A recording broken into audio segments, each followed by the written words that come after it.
Damanjodi NALCO township ସ୍ଥିତ ସତ୍ୟସାଇ ମନ୍ଦିରଠାରେ ବୁଧବାର ସନ୍ଧ୍ୟାରେ ଭଗବାନ ସତ୍ୟସାଇ ବାବାଙ୍କର 97ତମ ଜନ୍ମୋତ୍ସବ ପାଳିତ ହୋଇଛି।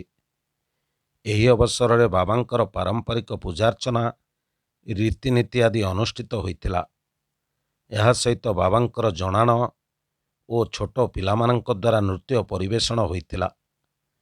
ଏହି କାର୍ଯ୍ୟକ୍ରମରେ ନାଲ୍କୋର ଜିଜିଏମ୍ ପ୍ରମୋଦ କୁମାର ବେହେରା, ପୂର୍ବତନ ଜିଜିଏମ୍ ଅରୁଣ କୁମାର ଦାସ, ଡିପିଏସ୍ର ଅଧ୍ୟକ୍ଷା ଦୀପାନିତା ଦାସ, ନାଲ୍କୋ ଫାଇନାନ୍ସର ଜିଜିଏମ୍ ହିମାଂଶୁ ଶେଖର ପଣ୍ଡା, ବିନୋଦ ସାହୁ, ଆର୍କେ ପଣ୍ଡା, ଆଶାଲତା ପଣ୍ଡା, ସଦାଶିବ ପତ୍ରୀ ପ୍ରମୁଖଙ୍କ ସହ ସ୍ଥାନୀୟ ଅଞ୍ଚଳରୁ ବହୁ ସଂଖ୍ୟାରେ ବାବାଙ୍କର ଭକ୍ତମାନେ ଯୋଗ ଦେଇଥିଲେ।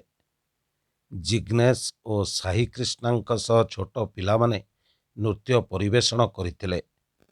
ବାବାଙ୍କ ଜନ୍ମଦିନରେ ଏକ ସ୍ୱତନ୍ତ୍ର କେକ୍ କଟାଯାଇଥିଲା। ସନ୍ଧ୍ୟା 6ଟାରୁ ରାତି 10ଟା ପର୍ଯ୍ୟନ୍ତ ଅନୁଷ୍ଠିତ ଏହି କାର୍ଯ୍ୟକ୍ରମକୁ ସତ୍ୟସାଇ ସମିତି ପକ୍ଷରୁ ପରିଚାଳନା କରାଯାଇଥିଲା।